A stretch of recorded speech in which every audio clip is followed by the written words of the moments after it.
Hello and welcome to Catholic Parents Online, a YouTube and podcast channel where we share tips and resources on Catholic parenting. This is brought to you by the Theology of the Body parenting team of the Apostolate for Catholic Truth. Presented with the lens of the theology of the body, we will see how we can be sincere gifts of ourselves to our kids in ways that will help them find true happiness and flourish in accordance with God's wonderful plan for each and every one of them. My name is John Hui and I'm your host for this series. Today we'll be talking about pornography, a very relevant and important topic for all of us parents in today's highly digitalized world. And we are very honored and delighted to have with us none other than Dr. Christopher Cheok. Dr. Christopher Cheok is a psychiatrist, senior consultant and chief with the Department of Forensic Psychiatry at the Institute of Mental Health. He was formerly the clinical director of the National Addictions Management Service and head of psychological medicine, Koche Park Hospital. He's a visiting consultant to the Singapore Armed Forces and a member of the medical board of the Civil Aviation Authority of Singapore. During his career with the Singapore Armed Forces, Dr. Christopher Cheok had served as commanding officer of Medical Classification Center, where I used to work a long time ago when I was still a very young medical officer in the army, long time ago. Lots of happy memories there though. Yeah, he was also the deputy commander of the Military Medicine Institute and the head of the Psychological Care Center. He has published 3 books on mental health and 20 research papers in peer-reviewed journals. So very, very well-esteemed and a highly esteemed speaker to interview today. So thank you very much, Christopher, and welcome to Catholic Parents Online. Thank you, John. Glad to be here. Okay, great. So today we'll be talking about pornography addiction. And according to a 2016 survey by Touch Cyber Wellness in Singapore, apparently 9 in 10 boys between the ages of 13 and 15 years have watched or read sexually explicit materials. Some surveyed children were exposed to pornography even before they started primary school. So it looks like it's quite a problem today. And, how big really is this problem of pornography addiction? I think the statistics you have quoted for Singapore is probably reflective of the true situation in our country. Internationally, it is said that actually half of kids would have had exposure to pornography in one form or another by the time they are in early secondary school. And internationally, it says that almost a quarter of the population of us living on Earth actually would go into a porn site for 5 to 10 minutes a day. That is how big the problem is around the world. And this problem is actually brought about because of technology. In the past, when we were kids, if we were curious of pornography, it probably came in a magazine and you probably had to sneak it into your home or sneak it and bring it to school in your school bag. And you probably could only get it once a month or once every few months because someone had gone overseas and really sneak it back into Singapore.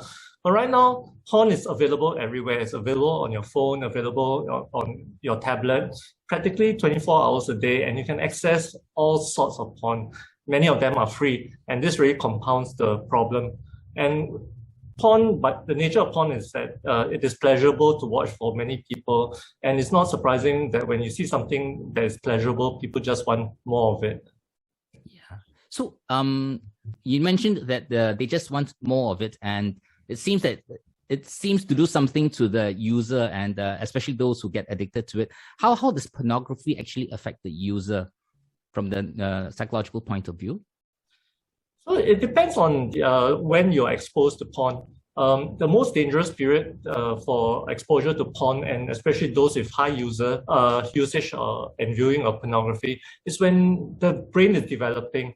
So if someone starts to watch pornography in, say, late primary school all the way through secondary school, this is a time when our brains are developing at a very, very rapid rate, and the neurons in our brain are wiring up, and that's when memories are created.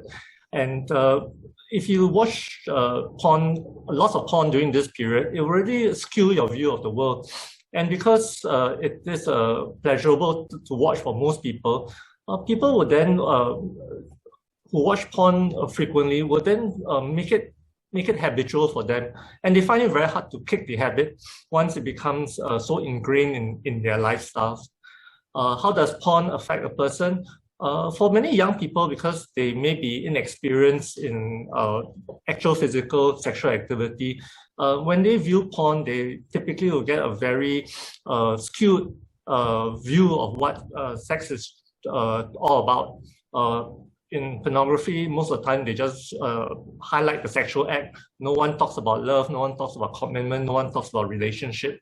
So I think that's where the real harm is. In my profession, especially during the time when I work at the National Addictions Management Service, and even now when I do forensic assessments for sexual offenders, we do see many people who have very daily high porn viewing. It's not surprising for many of upskirt cases that I do. These people are watching like half an hour of porn multiple times a day. They can spend a total of 2 to 3 hours a day viewing pornography. So this is where the real risk is. For those people who cannot control themselves, being addicted to porn really is kind of a gateway to sexual offending for some of them. Right. So you mentioned about the possible harmful consequences of pornography and so on. Could you perhaps possibly explain to us from the psychological point of view how pornography changes the wiring in the user? Okay, so if just like any thing that we do recurrently, it could be, for those people who like sports, some people find that they have to go to the gym every morning. If they don't go to the gym, they feel lousy. Same when you make any other behavior into a habit. When you either do that behavior to get the pleasure of it, and if you don't do that behavior, then you don't feel good. So likewise, when you watch pornography, the brain learns that this stimulus will give you pleasure. And then with that, the brain learns and makes it into a habit, and that changes the way people watch porn. From casual viewing, where it's just maybe quick entertainment for a short period of time, soon it becomes ingrained. And people find that even if they don't wish to, they have this kind of like craving that they have to, and then they will fall back into to watching the porn. And then once they start, it's not like a few minutes of viewing. It just stretches on, and many of my patients tell me that they just go from one clip to another clip to another clip and to another clip, almost mindlessly. And very soon, hours will have passed. Together with that, those people who have pornography addiction, many of them also would actually masturbate multiple times a day as well. It kind of comes hand in hand with this porn viewing. And for many of them, in a real relationship, many times their sexual activity, physical sexual activity is really impaired because certainly pornography being a show, everything is so perfect and so, I guess, professionally produced. In a real life situation, a real relationships, a human to human real life sex isn't quite like that. And they find that it's not stimulating enough for them, and they can't get the stimulation they require, so they can't achieve the orgasm. Many times these people in a real relationship, they also find that they can't even sustain an erection. Because they are so used to having this perfect stylized sex that you see on porn, which is not reflective of the real world. Yes, I would agree with you. It seems that even from the patients that I see who come to see me at the clinic with sexual dysfunction, whether it's premature ejaculation, erectile dysfunction, or just inability to have intercourse properly with the wife, it appears that many of them, when questioned further, have actually been exposed or have been using pornography quite a bit. So I would tend to really agree fully with you as to how this can come about. It really just changes the whole mindset and the outlook, right? So I think it probably does affect quite a bit of their relationships as well. You would think, and also perhaps from the social and family point of view, it does affect the users quite a bit, isn't it? I believe it does, because when you watch that amount of porn, we're talking about, an hour, couple of hours a day, I think you do have something to hide. And not just watching a porn, it all comes together as a package. So you watch porn, you masturbate. So many of them even go to see sex workers and all that, or go to massage parlors. So it all comes as a package, and very soon, that many hours of your week is lost in this activity, which could really have been better well spent building a relationship with your loved one. Yeah, absolutely right, absolutely. But I think it seems that the problem is quite real and seems to be getting worse. Would you think so? I do think so. I mean, if from one of the most common cases that we handle is really the upskirting, the voyeur. This voyeurism thing is something very new. It just started about 10 years ago with the invention of the iPhone. Right. Prior to that, we don't have these small cameras that we can carry around. Right. But if you look at the newspapers or the websites, practically every fortnight we see a case being mentioned in court or someone being caught, and so it's really a growing problem. It's something new, and it's such a problem that even in 2020 the government enacted specific laws called voyeurism, which it never was before. Last time it used to be under the umbrella of outrage or modesty, but since 2020, specific laws were enacted just to address this particular behavior. Yes. It seems like a huge problem. I seem to be reading it almost every week or twice a week, I thought. And those are the ones that are reported. It doesn't reflect all the cases that are being handled. I'm sure you see a lot more in your practice. Oh, yes. Yeah. Okay, it must be such a problem. Yeah, but having said that, I would like to think that not all is lost. Can pornography users and addicts overcome this habit, and if so, how can they do so? Would you comment on that? Sometimes we need to be honest with ourselves too, and if we find that we can't kick the habit, or I think we should try to get the help of a friend, a trusted friend. We have something called accountability buddy. Yes. It's like going to your friend for confession like that. Yeah, but basically it's being accountable to somebody. Yeah.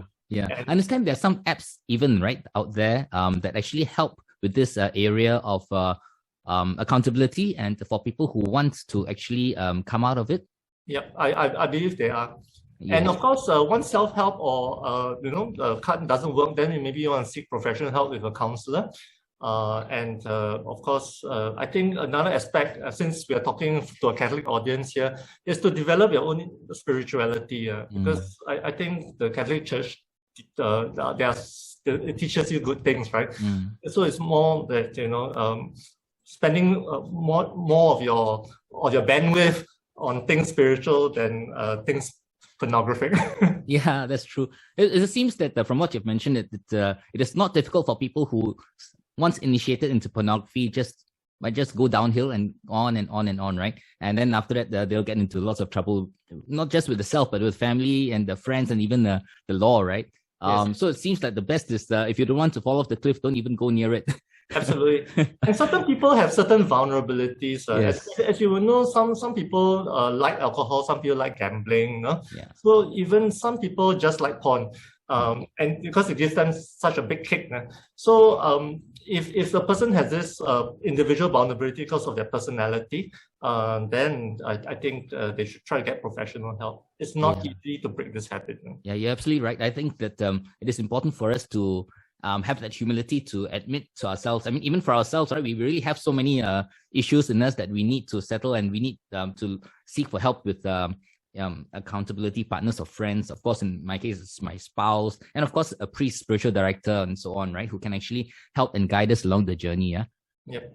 Yeah. And of course, many of these people who go into porn addiction and upskirting and things like that, a lot of it has to do with boredom, and they don't have alternate hobbies. So one great way is to really try to develop another hobby, because you spend so much time in this activity until you really lose out on the other aspects of self. So I think trying to fill your leisure time with other activities is a great idea.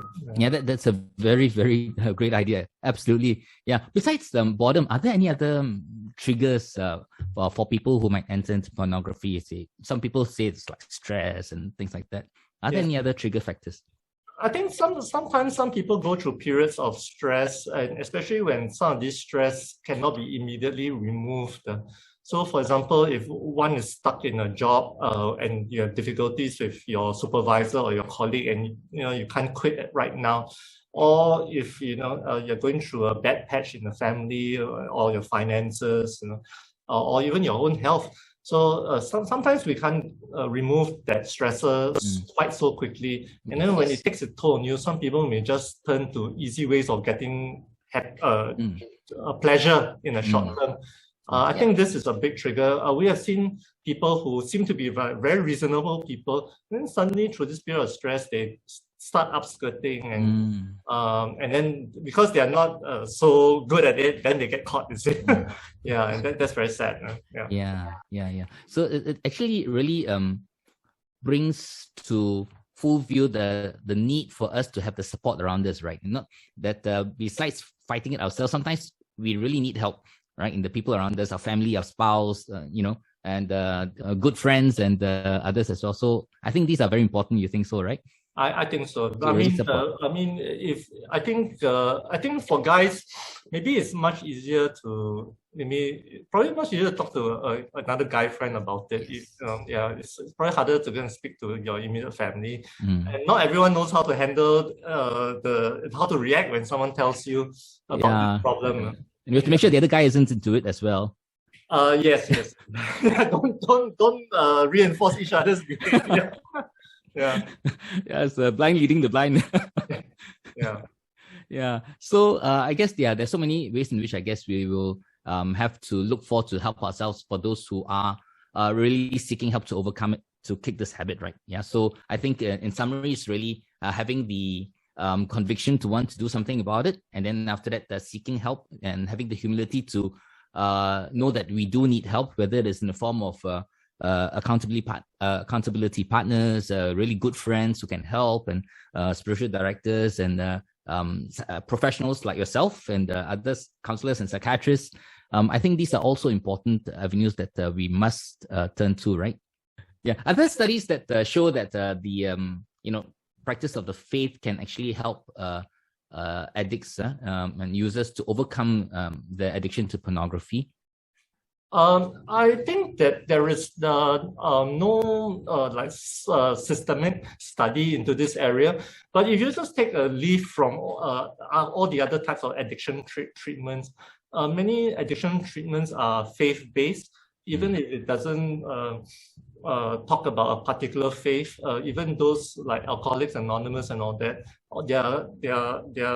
their mantra is that they must admit they've lost their control. They must admit to this higher power that they have lost their control and they have lost their way in life. So it's this idea about understanding that the individual has lost their control and wanting to come back and submit to a higher power that's important. And of course, in the Catholic faith, that would be God and Jesus. Yeah.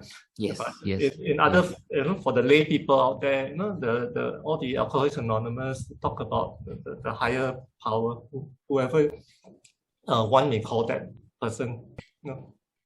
Yes, you're right. I've spoken to people from who have gone through these some of these rehab programs, and Alcoholics Anonymous. Now they have this called Sexaholics Anonymous, and apparently, yes, you're absolutely right. The thing that they do is to really recognize that as a higher being, God in our case, who really is in control, and we have to really know that we ourselves don't have that power to do so, but we have to let Him be in control and to really help us overcome the difficulties and the deficiencies that we have in ourselves. So yeah, you're absolutely right. That's what a consistent story I hear from them when I talk to them.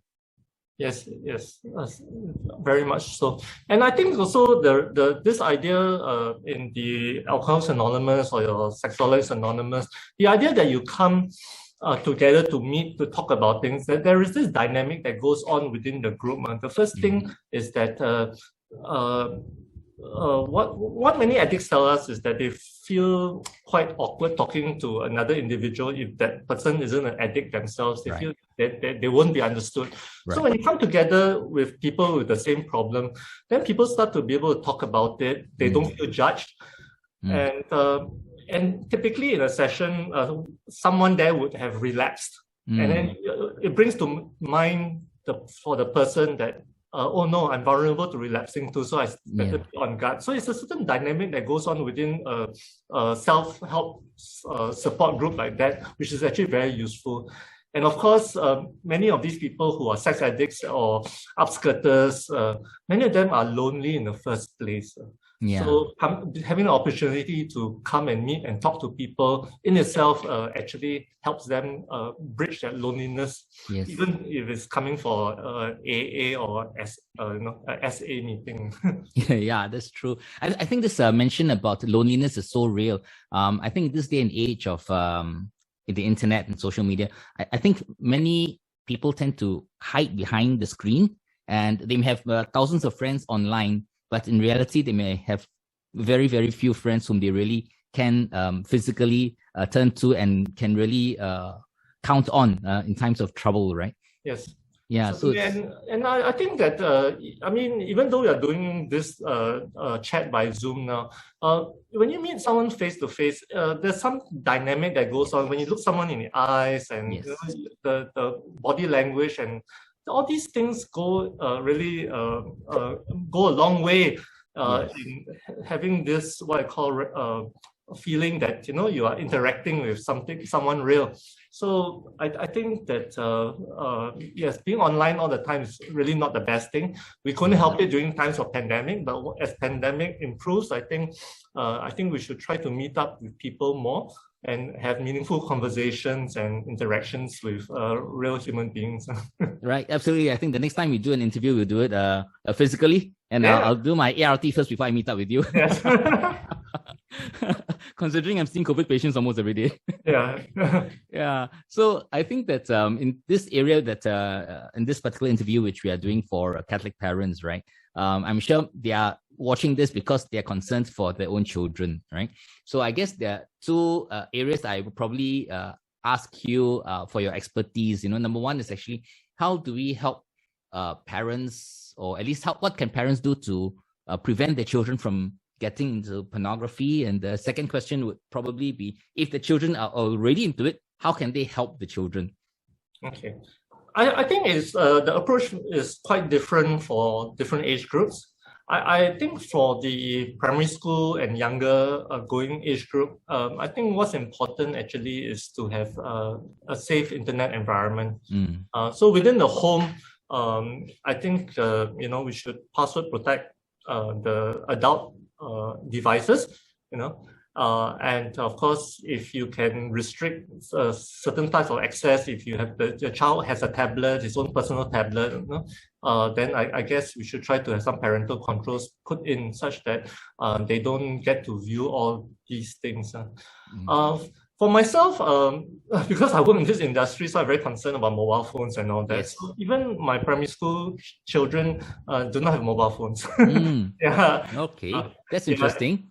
Yeah, as they grow older, I get them the good old candy bar phone for a start. Until they have some maturity, you know, because it's not that we want them to be ostracized or bullied in school or made fun of. It's just until such time that you reach a certain maturity, then of course it's safer to have the full-fledged mobile phone. Yes, it's like saying that a pair of scissors is a very useful tool to have, but we have to make sure that they know how not to cut themselves with it first before they can actually have access to it, right? Yes, that's right. That's right. And then I think for the teenagers, I think once you have your own mobile phone and all that, I think it's very hard to control. It's probably inevitable that they will have some exposure, even if they don't search for it themselves, their friends will be talking about it and that sort of thing.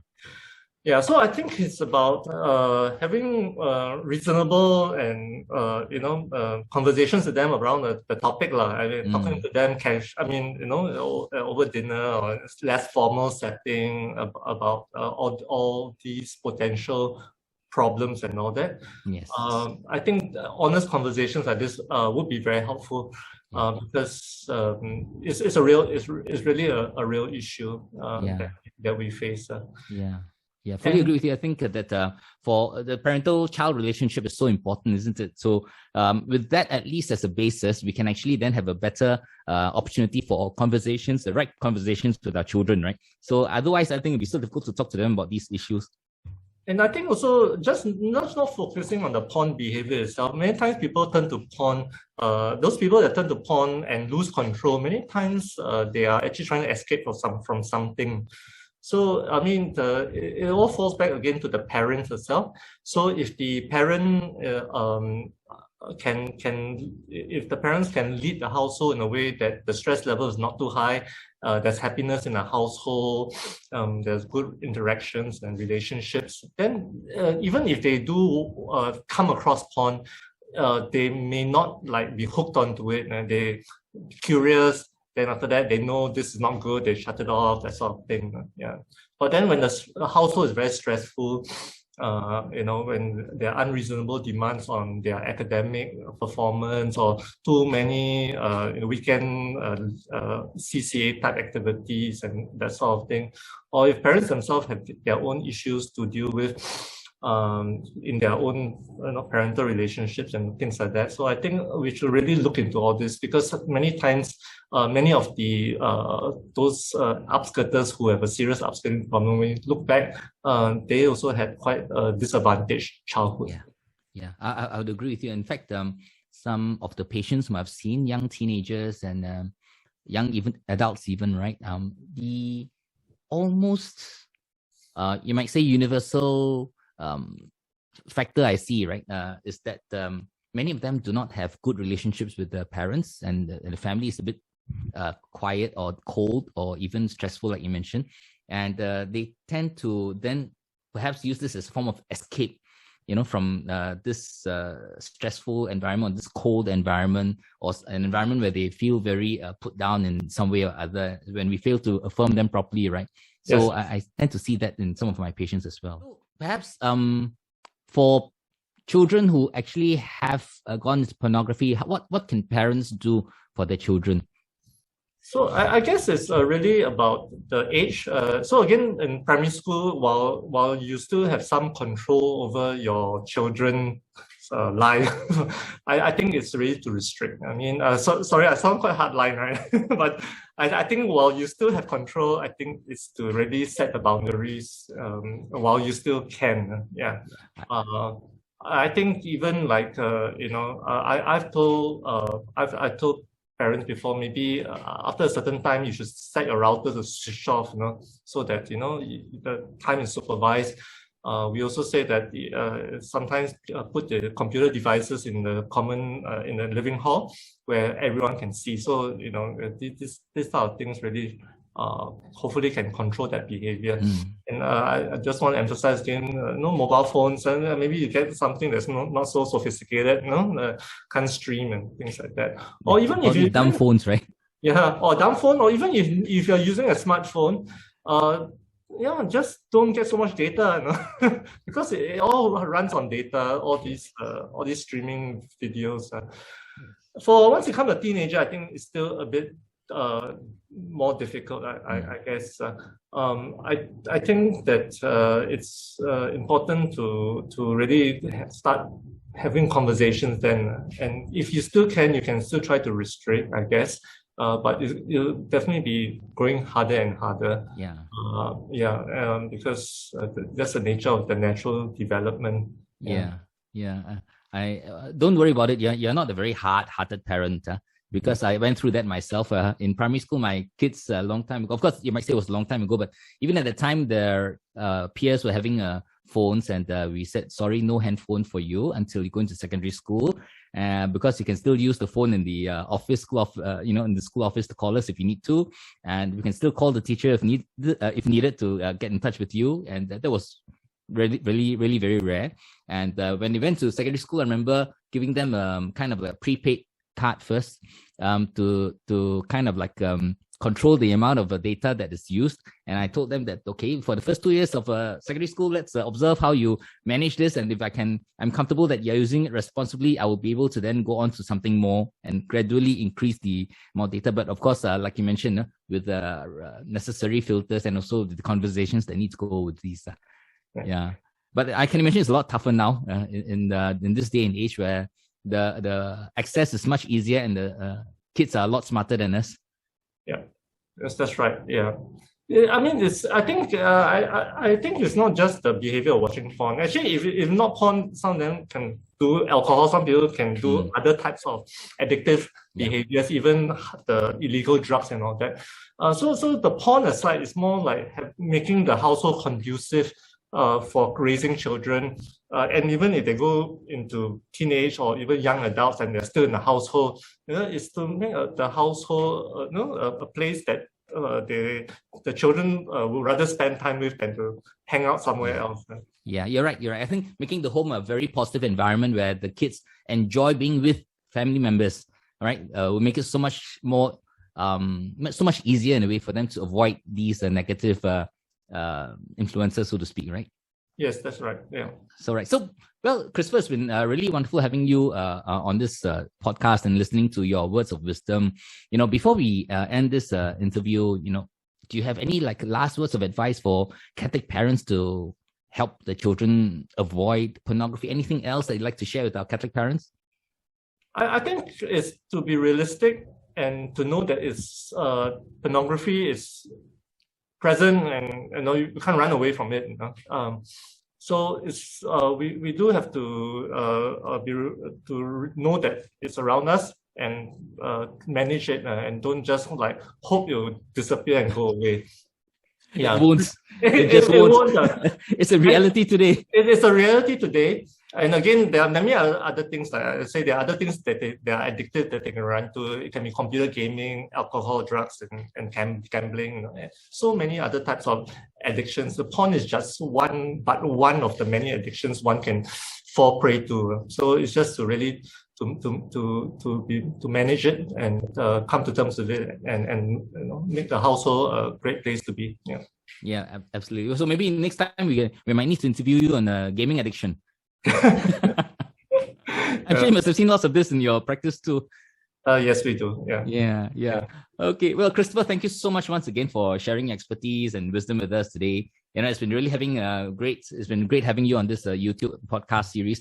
I am sure many of our parents would have benefited greatly from this interview with you, right? So thanks so much. Thank you. It's a great pleasure, John. Okay, everyone, we have just heard from Dr. Christopher Cheok, Senior Consultant and Chief with the Department of Forensic Psychiatry of the Institute of Mental Health, and formerly the Clinical Director of the National Addictions Management Service. At our next interview, we'll be interviewing a very courageous individual who will share with us his journey from pornography addiction to freedom in Christ. I hope to see you again then. Till we meet again, take care and may God bless you in the time we always. Goodbye.